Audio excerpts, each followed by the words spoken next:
तो नमस्कार दोस्तों, मैं नीरज स्वागत करता हूँ आपका डीएनडी क्लासेस में।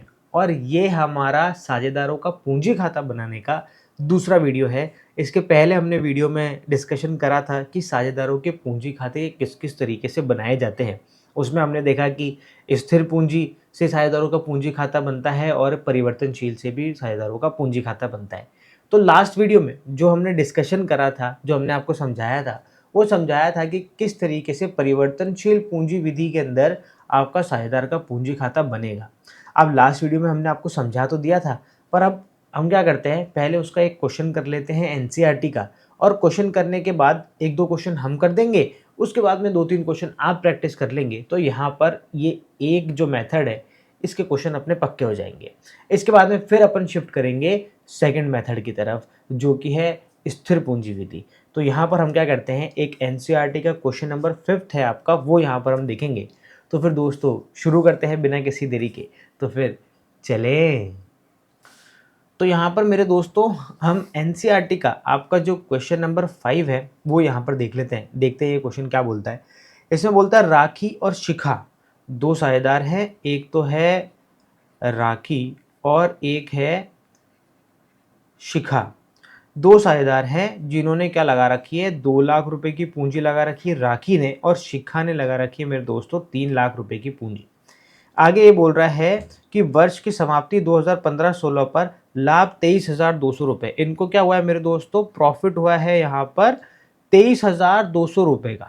23,200 रुपये का प्रॉफिट हुआ है। हम क्या करते हैं, क्वेश्चन को एक बार शॉर्ट में ना हमारे हिसाब से यहाँ पर लिख लेंगे, जिससे क्या होगा, हमें बार बार क्वेश्चन देखने की जरूरत नहीं पड़ेगी। इसके बाद में बोल रहा है कि उनके साझेदारी समझौते के अनुसार उनके लाभ का बंटवारा पूंजी के अनुपात में करेंगे। यानी जो लाभ हानि का जो बंटवारा होगा वो उनके पूंजी के अनुपात में होगा। इनका पूंजी का अनुपात क्या है, अगर हम यहाँ से इन दोनों को अगर हम काटें, अगर हम इन दोनों को काटेंगे यहाँ पर पूंजी को, तो यहाँ पर इनका अनुपात क्या निकल के आएगा, 2:3। ये जो 2:3 निकल के आया, ये क्या है, इनका प्रॉफिट शेयरिंग रेशो, मतलब लाभ हानि विभाजन अनुपात। आगे क्या बोल रहा है, आगे ये बोल रहा है कि उनके साझेदारी समझौते के अनुसार उनके लाभ का बंटवारा पूंजी के अनुपात में करें, परंतु इससे पहले शिखा को 5,000 रुपये प्रति माह का वेतन, यहाँ पर जो शिखा है उसको सैलरी मिलने वाली है, वेतन मिलने वाला है 5,000 रुपये प्रति माह, 5,000 रुपये पर मंथ वेतन, तथा साझेदार की पूंजी पर 10% वार्षिक की दर से ब्याज मिलेगा, और इनको इंटरेस्ट ऑन कैपिटल मिलने वाला है 10% पर एनम की रेट से। ठीक है भैया, दे देंगे, कोई दिक्कत नहीं है। आगे क्या बोल रहा है, आगे बोल रहा है वर्ष के दौरान राखी ने 7,000 रुपये तथा शिखा ने 10,000 रुपये आहरित करे। इन दोनों ने क्या करी है, आहरण भी करे हैं, ड्राइंग्स भी करी है। तो यहाँ पर हम दोनों की क्या कर लेते हैं, ड्राइंग्स भी लिख लेते हैं, आहरण भी लिख लेते हैं। 7,000 और 10,000 ऐसे करके लिख लेते हैं हम, 7,000 और 10,000। ठीक है भैया, लिख दिया। आगे बढ़ते हैं। आपसे अपेक्षा की जाती है कि आप लाभ एवं हानि विनियोग खाता तथा साझेदारों का पूंजी खाता तैयार कीजिए। हमें लाभ हानि विनियोग खाता और पूंजी खाता तैयार करने के लिए यहाँ पर बोल रहा है। हम बना देंगे भैया, कोई दिक्कत नहीं है। यहाँ पर देखो, परफॉर्मा अपन ड्रॉ कर लेते हैं। सबसे पहले अपन परफॉर्मा ड्रॉ कर लेते हैं हमारा लाभ हानि विनियोजन खाते का, जिसे हम क्या बोलेंगे यहाँ पर इंग्लिश में। मैंने आपको पहले ही बोला था, इंग्लिश अपन को साथ साथ करते जानी है, अपन को हिंदी और इंग्लिश दोनों आनी चाहिए। तो यहाँ पर आ जाएगा आपका profit and loss appropriation account, appropriation account. ये आपकी डेबिट साइड हो गई और ये आपकी क्रेडिट साइड हो गई। अब जैसा कि आप लोगों को पता है कि जो सबसे पहले हम यहाँ पर लिखेंगे वो क्या लिखने वाले हैं, ये लाभ लिखने वाले हैं। तो यहाँ पर हम लिखेंगे by profit and loss account. हमने लास्ट वीडियो में बता चुके हैं, इसके पहले भी हमने लाभ हानि विनियोजन खाता यानी P&L अप्रोप्रिएशन अकाउंट को किस तरीके से बनाते हैं, इसके वीडियो हम पहले बता चुके हैं। अगर किसी ने वो नहीं देखे हैं तो पहले जाके आप वो देखिएगा, ताकि आपको P&L अप्रोप्रिएशन अकाउंट बनाना आ जाएगा। अब अपन क्या करते हैं, यहाँ पर नेट प्रॉफिट लिख लेते हैं, जो कि है 23,200 रुपये का। इसके बाद में हमने ये एक काम कर लिया। अब हमें सबसे पहला काम क्या करना है, यहाँ पर सैलरी देनी है, और सैलरी यहाँ पर मिलने वाली है शिखा को। तो यहाँ पर अपन क्या करेंगे, सैलरी दे देते हैं। तो यहाँ पर हम लिखेंगे टू शिखाज कैपिटल, और ब्रैकेट में क्या लिख देंगे मेरे दोस्तों, सैलरी। कितनी सैलरी मिल रही है, 5,000 रुपये महीना। यानी हम क्या करेंगे, 5,000 को 12 से गुणा कर देंगे, तो कितना निकल के आ जाएगा, 5,000 इंटू 12, तो ये आपका निकल के आता है मेरे दोस्तों 60,000 रुपये। तो ये 60,000 रुपये क्या हो गया, आपको सैलरी दे दी आपने, किसको, शिखा को दे दी। अब आप क्या करने वाले, अब आप यहाँ पर इंटरेस्ट ऑन कैपिटल भी देने की बात कर रहा है वो यहाँ पर, तो हम यहाँ पर क्या करेंगे, लिखेंगे टू इंटरेस्ट ऑन कैपिटल, सीधे ना लिखकर आप क्या करो, यहाँ पर भी लिखो टू पार्टनर्स कैपिटल, यहाँ आप लिखो टू पार्टनर्स कैपिटल। देखो ऊपर जो हमने सैलरी दी थी ना, वो सैलरी सिर्फ किसको मिल रही थी, शिखा को मिल रही थी, तो इसलिए हमने लिखा टू शिखास कैपिटल। यहाँ पर जो पूंजी पर ब्याज है, जो इंटरेस्ट ऑन कैपिटल है, वो दोनों पार्टनर्स को मिलेगा, इसलिए हम क्या कर रहे हैं, यहाँ पर हमने लिखा टू पार्टनर्स कैपिटल। अब हम नीचे लिख देंगे भैया यहाँ पर अलग से राखी को कितना मिल रहा है और शिखा को कितना मिल रहा है। ठीक है, अब देखो कितना निकलेगा अमाउंट, कैसे निकालेंगे इसकी अमाउंट, ऐसे निकालेंगे कि देखो भैया जो राखी है, राखी की पूंजी कितनी है, 2 लाख रुपए, और उसका कितना निकालना पड़ेगा हमारे को, 10% बोला है, 10% वार्षिक बोला है, तो यहाँ पर अपन क्या निकालेंगे 10%, तो आ जाएगा मेरे दोस्तों यहाँ पर 20,000 रुपये। इसके बाद में हम बात करें किसकी, शिखा की, तो शिखा की पूंजी दे रखी है यहाँ पर 3 लाख रुपए की, तो 3 लाख रुपए पे अगर यदि आप 10% निकालेंगे तो यहाँ पर 30,000 रुपये निकल के आ जाएगा शिखा का पूंजी पर ब्याज। तो 20,000 और 30,000 यहाँ पर ब्याज निकल के आ रहा है, तो ये आ गया भैया 20,000 और ये आ गया मेरे दोस्तों 30,000। कुल मिला के यहाँ पर दोनों का पूंजी पर ब्याज मिला के होता है मेरे दोस्तों 50,000 रुपये। ठीक है, दो आइटम देने की बोला था और हमने क्या करा, दे दिया। अब यहाँ पर तीसरी चीज उसने बताई थी इनके आहरण, जो कि कितने हैं भैया, 7,000 और 10,000। अब अगर आपको P and L appropriation account मेरा बताया हुआ बड़े अच्छे से ध्यान हो, तो मैंने आपको बोला था कि पी एंड एल अप्रोप्रिएशन में यहाँ पर आता है बाय इंटरेस्ट ऑन ड्राइंग्स। ध्यान देना, आहरण पर ब्याज, यहाँ पर आहरण पर ब्याज आता है, आहरण नहीं आता है। इसने हमें क्वेश्चन में क्या दे रखा है, आहरण दे रखा है, तो आहरण तो यहाँ नहीं आएगा, पर आहरण पर लगने वाला ब्याज यहाँ पर आएगा। तो क्या इसने क्वेश्चन में हमें बताया है कि आहरण पर ब्याज कितना देना है, नहीं बताया। तो जब उसने क्वेश्चन में हमें बताया ही नहीं है कि आहरण पर हमें इसको कितना ब्याज देना है, तो इसका मतलब हमें इस आहरण पर कोई भी ब्याज यहाँ पर नहीं मिलने वाला है। उन्होंने आहरण तो करा है, पर आहरण पर किसी तरह का कोई ब्याज चार्ज नहीं किया जा रहा है, और यहाँ पर आहरण पर ब्याज आता है, और जब क्वेश्चन में आहरण पर ब्याज ही नहीं है तो हम यहाँ क्या लिखेंगे, कुछ भी नहीं लिखेंगे। ठीक है, तो इसका मतलब हमारा P and L appropriation account यहीं पर ही खत्म होता है। अब हमें क्या करना है इसके अंदर, बस इसका बैलेंस निकालना है, और बैलेंस निकाल के देखना है कि लाभ आ रहा है या हानि। तो देखो सबसे पहले अपन टोटल की ऐसे लाइन खींच लेते हैं यहाँ पर, और देखते हैं किस साइड ज़्यादा है। तो मेरे दोस्तों आप लोगों को नज़र आ रहा होगा कि जो इसकी डेबिट साइड है वो ज़्यादा है, और है 1,10,000 रुपये। तो हम यहाँ क्या कर देंगे, 1,10,000 रुपये लिख देंगे, और 1,10,000 रुपये में से अगर हम माइनस करेंगे 23,200 रुपये, तो यहाँ पर सीधे सीधे 86,800 रुपीज़ की क्या हो रही है मेरे दोस्तों, हानि हो रही है। तो ये हानि भी किस में बटेगी भैया, साझेदारों में बटेगी। तो क्या करेंगे, बाय पार्टनर्स कैपिटल अकाउंट। अब देखो यहाँ पर पार्टनर्स कैपिटल अकाउंट लिख रहे हैं, जब हम दूसरा मेथड करेंगे, जब यहाँ पर कुछ और आएगा, देखना जब दूसरे वीडियो में देखना पता चल जाएगा। इसके बाद में देखो अपन राखी को और शिखा को दोनों को देंगे, किस अनुपात में बांटेंगे, देखो हमने यहाँ पर अनुपात निकाला था, उसने कहा था कि लाभ हानि किस अनुपात में बढ़ता है, उसके पूंजी के अनुपात में बढ़ता है। उसकी पूंजी थी 2 लाख और 3 लाख, तो 2 और 3 के आ गया उसका पूंजी का अनुपात आ गया। तो हम क्या करेंगे, उसको 2 और 3 में बांट देंगे, तो डिवाइड बाय 5 हो जाएगा, 17,360 टू 3, तो ये आ रहा है मेरे दोस्तों, इसका तो आ रहा है 52,080, और पहले का भी निकाल लेते हैं।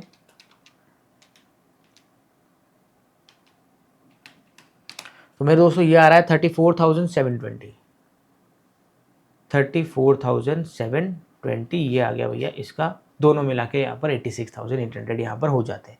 ठीक है मेरे दोस्तों, अब हम बढ़ते हैं आगे और बनाते हैं साझेदारों का पूंजी खाता। लास्ट वीडियो में हमने पूंजी खाता बनाना सीख लिया था, इस वीडियो में उसको अप्लाई करेंगे अच्छे से और देखेंगे किस तरीके से बन रहा है। तो देखो ये आ गया यहाँ पर साझेदारों का पूंजी खाते में।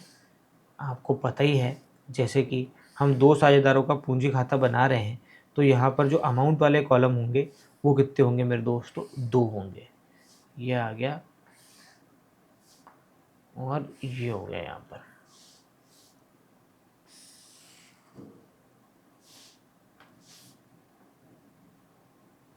यहाँ अपन लिख देंगे ऊपर पार्टनर्स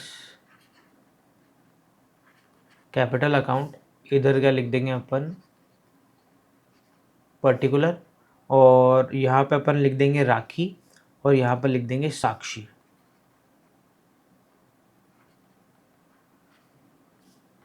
राखी और साक्षी का शिखा। ठीक है, चलिए आगे बढ़ते हैं। यहाँ पर अपन क्या करते हैं, जैसा कि मैंने आपको बताया था कि जो सबसे पहले काम किया जाता है पार्टनर्स कैपिटल अकाउंट में, वो साझेदारों की पूंजी लिखी जाती है। तो हम यहाँ लिखेंगे बाय बैलेंस BD, और जो साझेदारों की हमें पूंजी दे रखी है, कितनी दे रखी है, 2 लाख दे रखी है और 3 लाख दे रखी है। तो हम क्या कर देंगे, यहाँ पर वही पूंजी जो हमें प्रश्न में दे रखी है ओपनिंग कैपिटल, वो 2 लाख और 3 लाख हम यहाँ पर लिख देंगे। ठीक है, इसके बाद हम आगे बढ़ेंगे और जो भी आइटम हमने यहाँ पर इधर लिखे हैं, ये और ये, जहाँ जहाँ भी हमें साझेदारों का पूंजी खाता लिखा है, जहाँ जहाँ भी हमने पार्टनर्स कैपिटल लिखा है, वो हम क्या करेंगे, यहाँ पर ट्रांसफर करेंगे, पर क्रॉस में ट्रांसफर करेंगे। यानी ये जितने भी आइटम डेबिट साइड में लिखे हुए हैं यहाँ पर साझेदारों का पूंजी खाता बना के, ये सब यूं क्रॉस में पार्टनर्स कैपिटल अकाउंट के क्रेडिट साइड में उतरेंगे। ठीक है मेरे दोस्तों, तो देखो सबसे पहले क्या लिखा है, टू शिखास कैपिटल। ठीक है, शिखा को हमने सैलरी दी थी 60,000 रुपये की, तो हम क्या लिखेंगे, यहाँ पर लिखेंगे by profit and loss appropriation, और ब्रैकेट में क्या लिख देंगे मेरे दोस्तों, सैलरी। ठीक है, और शिखा को दी थी ना हमने, शिखा की थी, हाँ शिखा की थी, तो शिखा में जाके लिख देंगे अपन कितनी अमाउंट थी, 60,000 रुपये। तो ये आ गई मेरे दोस्तों 60,000 रुपये। इसके बाद आगे बढ़ते हैं, दूसरा आइटम क्या था, इंटरेस्ट ऑन कैपिटल। तो यहाँ पर भी हम क्या लिखेंगे, by profit and loss appropriation, और ब्रैकेट में क्या लिख देंगे, इंटरेस्ट ऑन कैपिटल। कितना आया था इनका, 20,000 और 30,000। ये आ गया 20,000 और ये आ गया 30,000। इसके बाद में अब आगे बढ़ते हैं, तो यहाँ के आइटम हमारे कंप्लीट हो गए। अब देखो इधर जो P&L अप्रोप्रिएशन अकाउंट है, इसके आप क्रेडिट साइड देखो, क्या क्रेडिट साइड में पूंजी खाता लिखा है, हाँ देखो ये लिखा है। ये जो लॉस आया था, ये लॉस क्या करा हमने, साझेदारों में बांट दिया। तो ठीक है, अब ये उतरेगा किस तरफ, इस तरफ, पूंजी खाते के, साझेदारों के पूंजी खाते में इस तरफ उतरेगा यहाँ पर।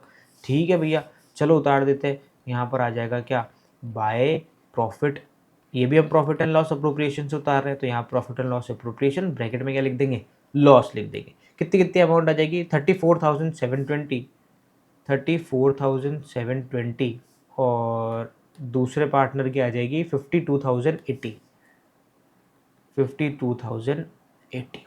ठीक है मेरे दोस्तों, हमने अभी P&L अप्रोप्रिएशन से आइटम उतारने का काम करा है। अब हम यहाँ पर आगे बढ़ते हैं और देखते हैं कि हमारे पास में कोई एक्स्ट्रा आइटम है। हाँ एक आइटम यहाँ पर जो ड्राइंग्स करी है, ये ड्राइंग्स मेरे दोस्तों, ये जो आहरण है, ये आहरण P&L अप्रोप्रिएशन अकाउंट में तो नहीं आता है। P&L अप्रोप्रिएशन अकाउंट में क्या आता, अगर हम इस पर ब्याज लगाते तो वो आता, पर ये जो ड्राइंग्स है ये साझेदारों के पूंजी खाते में आएगी और इस साइड में आएगी यहाँ पर बाय ड्राइंग्स। कितना आहरण करा है इन्होंने आहरण करा है 7,000 और 10,000। तो हम यहाँ लिख देंगे भैया 7,000 और 10,000। देखो साझेदारों के पूंजी खाते में वो सारी राशि आती है जो साझेदार या तो निकाल के ले जाता है या साझेदार लेके आता है। वो सारी की सारी किस्में आती है साझेदारों के ये पूंजी खाते के अंदर आती है। तो ड्राइंग्स का मतलब हो गया कि उसने क्या करा है, अमाउंट निकाल के ले गए हैं, तो वो हम क्या करेंगे, साझेदारों के यहाँ पर डेबिट साइड में लिखेंगे, क्योंकि एंट्री के अंदर ड्राइंग्स क्या हुआ है मेरे दोस्तों, डेबिट हुआ है। ठीक है मेरे दोस्तों, तो यहाँ पर हमारा पूंजी खाता भी पूरा का पूरा कंप्लीट हो गया है। पूंजी खाते के हमने सारे आइटम लिख दिए हैं, हमारे जो भी इंफॉर्मेशन दी गई थी हमारे क्वेश्चन में उसके अकॉर्डिंग। अब तो अपन क्या कर लेते हैं, बस इसका क्या निकाल लेते हैं, बैलेंस निकालते हैं। और पूंजी खाते का जो बैलेंस निकलता है वो साझेदारों की नई पूंजी निकलती है। ठीक है, और ऑब्जेक्टिव के अंदर एक क्वेश्चन आ जाता है कि जो साझेदारों का पूंजी खाता है वो पूंजी खाते का शेष क्या होता है, तो पूंजी खाते का हमेशा क्रेडिट शेष होता है। यानी जो इसका बैलेंस है ना, वो बैलेंस मेरे दोस्तों हमेशा यहाँ निकलेगा, इधर। अच्छा, अपन से एक छोटी गलती होगी, देखो कई बार फ्लो में ना ध्यान नहीं रहता है और अपन गलती कर देते हैं। इधर 2 आता है ना, यहाँ आएगा भैया 2 बैलेंस CD, और ब्रैकेट में क्या लिख देंगे, बैलेंसिंग फिगर। अब अपन क्या निकालेंगे, बैलेंस निकालेंगे। देखो आर की देखो, राखी की देखो, इधर की टोटल आ रही है 2,20,000 रुपये। यहाँ पर भी हम क्या लिख देंगे, 2,20,000 रुपये लिख देंगे। और देखेंगे कि ऊपर कितना है, ऊपर है 34,720 और उसके नीचे कितना है 7,000 रुपये। तो टोटल हो गया 41,720। तो हम क्या कर देंगे 41,720 माइनस कर देंगे 2,20,000 में से, तो आ जाएगा 1,78,280, 1,78,280। ठीक है, ये बैलेंस निकल गया अपना किसका, आर का। इसके बाद में हम बैलेंस निकालते हैं एस का, तो आता है मेरे दोस्तों यहाँ पर 3 लाख है, उसके बाद में 60,000 है, उसके बाद में 30,000 है, तो यहाँ पर आ रहा है मेरे दोस्तों 3,90,000 रुपये। तो हम यहाँ पर भी क्या लिख देंगे, 3,90,000 ही लिख देंगे। और अब इसमें से माइनस कर देंगे ये ऊपर वाली संख्या जो कि कितनी दे रखी है 52,080, और हम यहाँ माइनस कर देंगे मेरे दोस्तों 10,000 रुपये। तो यहाँ पर निकल के आ जाएगी 3,27,920, 3,27,920 ये निकल के आ गई है मेरे दोस्तों इन दोनों की नई पूंजी। एक बार चेक कर लेते हैं। 52,000 रुपये हेतु हानि हस्तांतरण, अच्छा इसने हानि का हस्तांतरण बता रखा है यहाँ पर, पूंजी नहीं बताई है हमें कि पूंजी कितनी है मेरे दोस्तों। तो हानि का हस्तांतरण भी सही इसने जो जो इसका आंसर है ना मेरे दोस्तों, इसके आंसर में आपको करेक्शन करना पड़ेगा।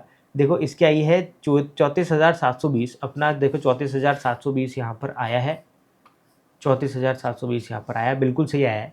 पर यहाँ पर इसने जो एस है मतलब जो शिखा है, शिखा का आंसर दे रखा है 52,000, पर देखो 52,080 आ रहा है। तो अगर आपके क्वेश्चन में जो आपकी बुक है उसके अंदर 52,000 दे रखा है तो उसको सही कर लेना, उसको करना 52,080, क्योंकि हमने यहाँ पर इसको बिल्कुल सही तरीके से बांटा है 86,800।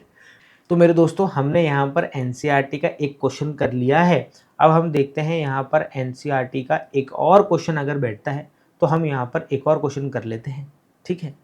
तो मेरे दोस्तों बढ़ते हैं एनसीईआरटी के दूसरे क्वेश्चन की तरफ, जो कि है क्वेश्चन नंबर 6। देखिए ज़रा इसमें क्या बोल रहा है। यहाँ पर दो साझेदार दे रखे हैं, एक तो लोकेश है और एक हो गया आपका आज़ाद। योकेश और आज़ाद इनका लाभ विभाजन अनुपात दे रखा है 3:2। क्या बोल रहा है इसमें आगे देखते हैं। इसमें उन्होंने क्रमशः 50,000 और 30,000 रुपये की क्या लगाई है मेरे दोस्तों, पूंजी लगाई है। 50,000 और 30,000 रुपये की पूंजी लगाई है और पूंजी पर 6% वार्षिक की दर से ब्याज प्रभावित करना है। 6% वार्षिक की दर से आपको क्या लगाना है, पूंजी पर ब्याज, यानी ये आपका आएगा मेरे दोस्तों interest on capital 6% per annum की रेट से। ठीक है, आगे क्या बोल रहा है, तथा आजाद को वेतन के रूप में 25,000 रुपये वार्षिक दे अनुमत है। अब देखो यहाँ पर जो आज़ाद है, इस आज़ाद को हम क्या दे रहे हैं मेरे दोस्तों, सैलरी दे रहे हैं 25,000 रुपये पर मंथ। अब देखो यहाँ पर अपन को 25,000 रुपये पर मंथ दे रखा है, और मेरे दोस्तों यहाँ पर दुविधा ये है कि एनसीईआरटी का मैंने ये क्वेश्चन सॉल्व करा था। एनसीईआरटी की इतनी भारी समस्या है ना कि हमारे को ना हर दूसरे या तीसरे क्वेश्चन के अंदर मिस्टेक्स निकल रही है एनसीईआरटी की। महान लोग बागों ने बनाई हुई है एनसीईआरटी की बुक, अब क्या ही बोले मुंह से, अपने प्रोफेसर हो गए क्या क्या हो गए। देखो यहाँ पर ऐसा है कि अगर हम 25,000 रुपये लेंगे ना सैलरी के तो कतई आंसर नहीं आएगा। तो यहाँ पर अगर आपकी बुक में 25,000 रुपये लिखा है ना मेरे दोस्तों, तो उसको यार करेक्ट कर देना, और करेक्ट करके क्या लिख देना, 2,500 रुपये लिख देना। बहुत ही भयंकर हालत ख़राब है भैया हमारी, जो गवर्नमेंट जो हमारे जो एजुकेशन की जो बना रही है ना, पूरा इन्होंने जो अपनी बुक्स प्रोवाइड करा रही हैं या एजुकेशन सिस्टम जो बना रखा है उसका पूरा सत्यानाश हो रखा है। अब ये एनसीईआरटी हमारी गवर्नमेंट की जो है वो बुक्स हैं। अब देखो ज़रा यहाँ पर क्वेश्चन में मिस्टेक्स हैं। इसके पहले अपन ने क्वेश्चन करा उसमें आंसर में मिस्टेक थी। यहाँ पर ऐसा है कि अगर ये जो आंसर, ये जो हमसे चाह रहे हैं आंसर, अगर वो आंसर हम यहाँ पर लाएँ ना, तो ये जो इन्होंने इन्फॉर्मेशन दे रखी है ना, इस इन्फॉर्मेशन से तो आंसर कतई नहीं आने वाला। तो सबसे पहला करेक्शन करेंगे वो आप किस में करेंगे कि ये जो सैलरी दे रखी है, इस सैलरी को 25,000 से का हटा देना और कितना कर देना, 2,500 कर देना। दूसरा करेक्शन मैं आपको आगे बताता हूँ। यहाँ पर ये आपको बोल रहा है कि वर्ष 2013 के दौरान आज़ाद का वेतन निकालने के बाद, आज़ाद का वेतन निकालने के बाद लाभ की राशि 12,500 रुपये है। यानी इसने हमारे को क्या दे रखा है, यहाँ पर प्रॉफिट दे रखा है, और प्रॉफिट में ये आपको बोल रहा है कि कितना प्रॉफिट है, 12,500 रुपये का, 12,550 रुपये का, 12,550 रुपये का प्रॉफिट है वेतन घटाने के बाद। यहाँ पर भी मेरे दोस्तों करेक्शन है, यहाँ पर ये 12,550 नहीं है, ये है 12,500। क्या ही बोले हम। ठीक है, अब देखो यहाँ पर एक जो चीज़ गौर करने वाली है, वो गौर करने वाली चीज़ ये है कि इसने ये बोला है कि ये जो प्रॉफिट हमने लिखाया है आपको, ये प्रॉफिट जो आज़ाद है, आज़ाद की सैलरी घटाने के बाद का प्रॉफिट है।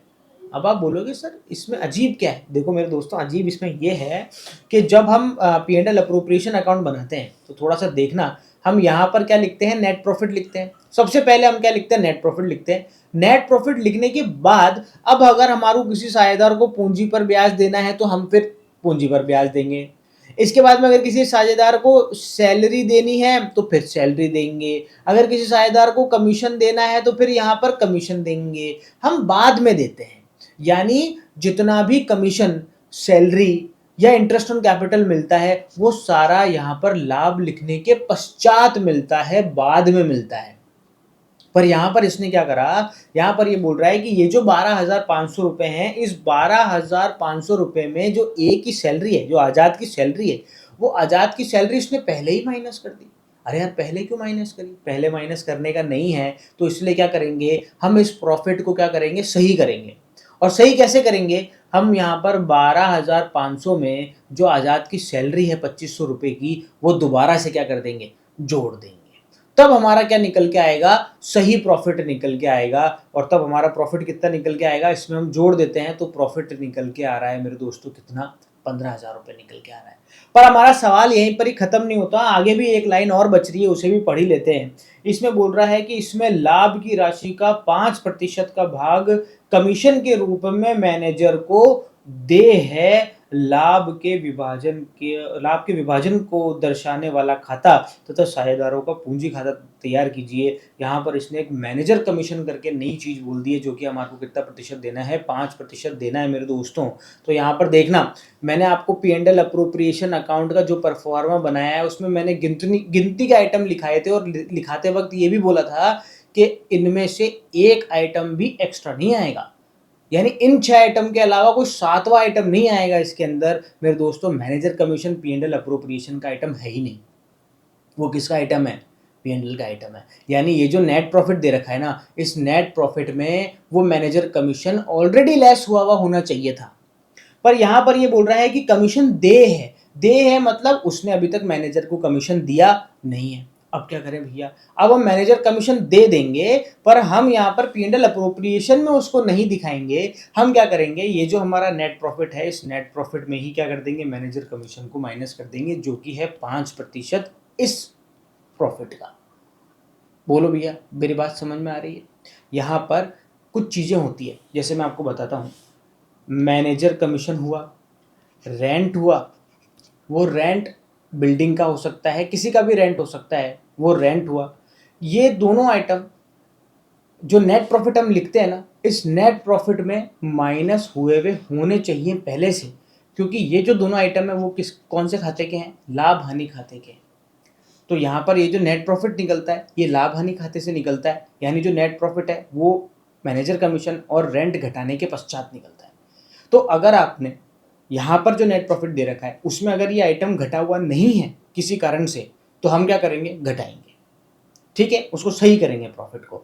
तो यहाँ पर देखो, अब हम क्या करते हैं, इस क्वेश्चन को अब हम सॉल्व करना शुरू करते हैं। एक बार तो मैं पहले कर चुका हूँ, मेरा एक वीडियो तो ख़राब हो चुका है जिसके अंदर मैंने इस क्वेश्चन को सॉल्व करा था, और सॉल्व करते करते बाद में देखा यार आंसर नहीं आ रहा है। मैंने बहुत माथापच्ची करी इसके अंदर, और ये जाना कि भैया आंसर इसका कभी भी नहीं आएगा। जो इन्फॉर्मेशन दे रखी है ना, उस इन्फॉर्मेशन के अकॉर्डिंग तो नहीं आएगा भैया। तो मैंने क्या करा भैया, इसकी इन्फॉर्मेशन में थोड़ा सा बदलाव करा है, और वो बदलाव करने के बाद ही नतीजा निकला है कि अब आंसर आ रहा है। यहाँ पर क्या करते हैं, एनसीईआरटी की बुक्स में किस तरह की गलतियाँ आ जाती है, जीरो ज़्यादा लग गया, जीरो कम लग गया, ज़बरदस्ती 50 रुपये यहाँ पर एक्स्ट्रा लिखे हैं। इस तरह की गलती मुझे नहीं लगता कि यार आप इतने बड़े लेवल पे बुक्स छाप रहे हो, पूरे देश भर में आपकी बुक सप्लाई होती है, और इस तरह की गलतियाँ होना बहुत ही गलत है। तो यहाँ पर देखो, हम लिख देते हैं profit and loss appropriation account, और यहाँ पर हम सबसे पहले क्या लिख रहे हैं, यहाँ पर लिख रहे हैं by profit and loss account, और ब्रैकेट में क्या लिख देंगे अपन, नेट प्रॉफिट। अब देखो ये करेक्ट नेट प्रॉफिट हमारे को लिखना है, तो हम इसकी कैलकुलेशन कैसे करेंगे। देखो हमें यहाँ पर प्रॉफिट दे रखा है मेरे दोस्तों कितना, ये 12,500 रुपये का। तो हम यहाँ पर लिख देंगे भैया कितना, 12,500 रुपये।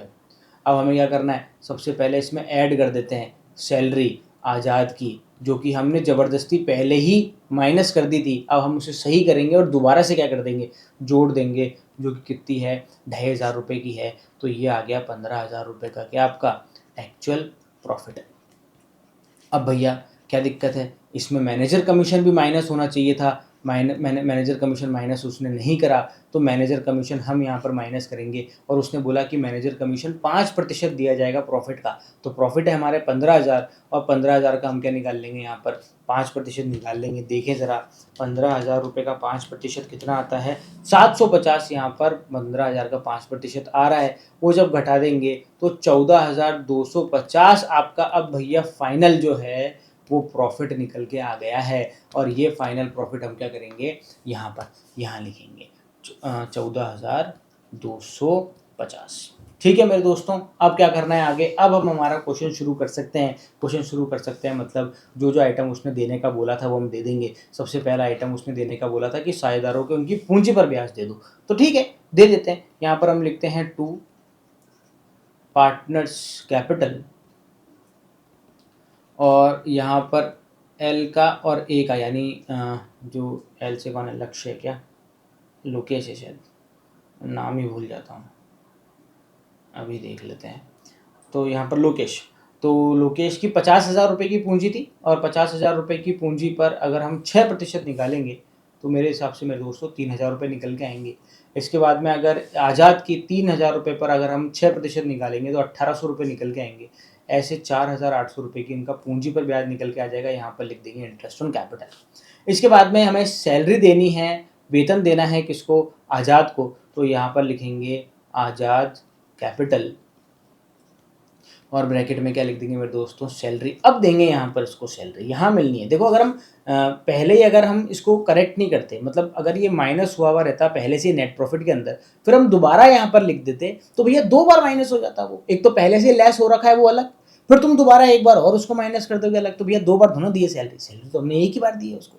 ठीक है, तो इसलिए हम क्या कर देंगे, पहले जो उसने गलत माइनस कर दिया था उसे तो हम दोबारा जोड़ देंगे, और फिर यहाँ पर हम क्या कर देंगे, माइनस कर देंगे। ठीक है, तो यहाँ पर सैलरी दे दी है हमने इसको, 2 काम बोले थे, दोनों काम क्या कर दिए हमने, कंप्लीट कर दिए। इसके अलावा कुछ काम बताया नहीं उसने, तो बस काम खत्म हो जाएगा। अब तो बस क्या करनी है, अपन को टोटल लगानी है और देखना है कि भैया प्रॉफिट आ रहा है या लॉस आ रहा है। तो देखो जरा, प्रॉफिट आ रहा है या लॉस आ रहा है, तो देखो टोटल किसकी ज़्यादा आ रही है, क्रेडिट साइड की टोटल ज़्यादा आ रही है 14,250, और इधर भी लिख देंगे हम 14,250, और 14,250 में हम माइनस कर देंगे आपका 4,800, और माइनस कर देंगे आपका 2,500, तो ये निकल के आ रहा है आपका 6,950। अब ये जो 6,950 का लाभ है, ये साझेदारों में उनके लाभ विभाजन अनुपात में बढ़ जाएगा। तो हम क्या लिखेंगे यहाँ पर, 2 पार्टनर्स कैपिटल, और यहाँ पर ये जो आ गया आपका लोकेश और आज़ाद, दोनों में उनके लाभ विभाजन अनुपात जो कि 3:2 है, उसमें हम बांट देते हैं, तो डिवाइड बाय 5 हो जाएगा, और इनटू क्या हो जाएगा मेरे दोस्तों, 3। तो ये आ गया भैया देखो 4,170, दूसरे का कर लेते हैं, डिवाइड बाय 5 इंटू 2, आ गया आपका 2,780। देखो आपके आंसर में यही दे रखा है 4,170 और 2,780 आपका आंसर निकल के आ गया है। इन्होंने जो इन्फॉर्मेशन दे रखी थी उससे तो ना निकलता। ठीक है मेरे दोस्तों, तो यहाँ पर P&L अप्रोप्रिएशन अकाउंट यहाँ पर बन गया है। अब हम क्या करते हैं, यहाँ पर फटाफट से साझेदारों का पूंजी खाता भी बना लेते हैं। तो देखो यार, इधर बनाते हैं, साझेदारों का पूंजी खाता बनने में भी कुछ समय नहीं लगता। फटाफट से क्या करो, बस अमाउंट के कॉलम यहाँ पर खींच दो। दो साझेदार हैं, 2 कॉलम खींचेंगे, 3 साझेदार आने लगेंगे ना, जब 3 कॉलम खींचेंगे, कोई दिक्कत वाली बात नहीं। चलो भैया,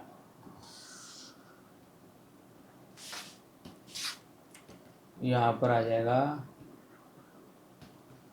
पार्टनर्स कैपिटल पर्टिकुलर, इधर भी लिख देंगे हम पर्टिकुलर। यहाँ पर आ जाएगा आपका लोकेश, यहाँ पर आज़ाद, यहाँ पर फिर लोकेश, और यहाँ पर आज़ाद। आपको पता ही है कि सबसे पहले हमारे को क्या लिखना होता है, सबसे पहले लिखनी होती है हमारे को पूंजी, जो हमारे को प्रश्न में दे रखी होती है। ध्यान रखना, हमेशा ओपनिंग कैपिटल ही लिखनी है हमारे को।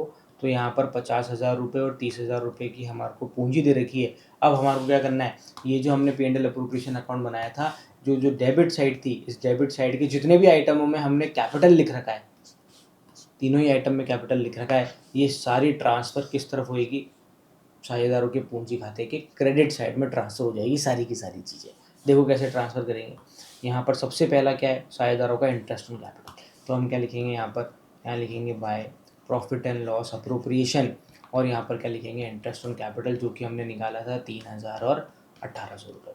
इसके बाद में पहला आइटम हो गया। अब हमारा दूसरा आइटम क्या है, दूसरा आइटम है कि हमने आज़ाद को सैलरी दी थी, तो वो हम लिख देंगे। तो हम यहाँ पर लिखेंगे by profit and loss appropriation, और ब्रैकेट में क्या लिख देंगे मेरे दोस्तों, सैलरी लिख देंगे, और सिर्फ आज़ाद को देंगे भैया। कितनी थी, 2500 रुपये थी। बात ख़त्म हो गई। अब आगे बढ़ते हैं। देखो आगे बढ़ेंगे तो आ जाएगा आपका ये आखिरी आइटम जो प्रॉफिट था, वो प्रॉफिट जो बांटना था वो प्रॉफिट हम लिख देंगे यहाँ पर। तो यहाँ पर आ जाएगा भैया by profit and loss appropriation, और ब्रैकेट में अपन क्या लिख देंगे मेरे दोस्तों, प्रॉफिट। और प्रॉफिट कितना आया था आपका, 4170 और 2780। अब हम देखते हैं साझेदारों के P&L के क्रेडिट साइड। तो क्रेडिट साइड में कोई भी आइटम नहीं है। अगर कोई आइटम होता जो कि एक ही आता है, आहरण पर ब्याज, तो वो किस तरफ उतरता, साझेदार के कैपिटल अकाउंट में डेबिट साइड में उतरता। पर यहाँ पर कुछ दे ही नहीं रखा तो कुछ भी नहीं उतरेगा। तो बस कुछ नहीं उतरेगा तो हम भी क्या करते हैं, बस काम खत्म हो गया, फटाफट से इसका क्या करते हैं, बैलेंस निकाल लेते हैं। और इसका जो बैलेंस निकलेगा ना मेरे दोस्तों, वो साझेदारों की नई पूंजी कहलाएगी। ठीक है, तो चलो यार फटाफट से इसकी टोटल लगाते हैं। तो देखो कितना आ रहा है, 50,000 आ रहा है। 50,000 में 3000 जोड़ देंगे और 4170 जोड़ देंगे, तो आ जाएगा 57,170। 57,170, 57,170, और यहाँ पर भी 57,170 लिख देंगे। और यहाँ क्या लिख देंगे, टू बैलेंस CD, और ब्रैकेट में क्या लिख देंगे, बैलेंसिंग फिगर, और नीचे क्या लिख देंगे, न्यू कैपिटल। ठीक है, अब हम आगे बढ़ते हैं। आज़ाद की भी निकाल लेते हैं। 30,000 रुपये है, 30,000 रुपये में 18,000 जोड़ने हमें, और 2500 रुपये जोड़ने हमें। उसके बाद में 2780 जोड़ना है। तो यहाँ पर आ रहा है 37,080। हम यहाँ पर भी लिख देते हैं 37,080। इधर ऊपर भी आ जाएगा 37,080। और इस तरीके से आपका ये क्वेश्चन क्या हो गया मेरे दोस्तों, ख़त्म हो गया है। तो ठीक है, देखो किसी भी तरह का कोई भी डाउट है आप हमें कमेंट सेक्शन में बताएं। क्योंकि देखो अगर आप NCERT से अगर आप कर रहे हो, क्वेश्चन सॉल्व कर रहे हो, तो हो सकता है कि कई बार आपका आंसर ना निकले। उसका कारण ये नहीं है कि आपको आता नहीं होगा, उसका कारण ये भी हो सकता है कि क्वेश्चन ही क्या हो, गलत हो, या फिर आंसर दे रखा हो वही क्या हो, गलत हो। बहुत ही महान लोगों ने बनाई हुई है हमारी बुक। अब क्या बार बार क्या बोलूँ उसको। अब देखो अब क्या करेंगे, हम एक चीज़ शुरू कर रहे हैं। हम सोच रहे हैं कि हम क्या बनाएं, हमारा एक टेलीग्राम चैनल, और उस टेलीग्राम चैनल पे NCERT के जितने भी चैप्टर्स हैं वो सारे चैप्टर्स के हम क्या डालेंगे, सॉल्यूशंस डालेंगे। और सॉल्यूशन से आप लोगों को पता चल जाएगा कि आप जो सॉल्यूशन कर रहे हैं, जो निकाल रहे हैं, वो सही निकाल रहे हैं या नहीं निकाल रहे हैं। आप वहाँ से जाके चेक कर सकते हैं। और उसके बाद भी अगर आपको सॉल्यूशन देख के भी अगर आपको कोई चीज़ समझ में ना आए, तो आप हमें मैसेज करें या हमें कमेंट सेक्शन में बताएं। हम क्या करेंगे, उस टॉपिक के ऊपर वीडियो बना देंगे। ठीक है ना। तो बस आप जितना पढ़ेंगे उतना ज़्यादा अच्छा रहेगा। तो ठीक है दोस्तों, मिलते हैं नेक्स्ट वीडियो के अंदर। और नेक्स्ट वीडियो बहुत ही खास होने वाला है। क्यों? क्योंकि हम क्या करने वाले हैं, जो हमारा इसका दूसरा मेथड है, जो स्थिर पूंजी के अकॉर्डिंग हम क्या करेंगे, साझेदारों का पूंजी खाता बनाएंगे। तो हम क्या करेंगे, उस मेथड को समझेंगे और उसके क्वेश्चन देखेंगे किस तरीके से उसके क्वेश्चन होते हैं। तो फिर मेरे दोस्तों मिलते हैं अगले वीडियो में। जब तक के लिए मस्त रहें, स्वस्थ रहें, खाते पीते रहें। जय हिंद।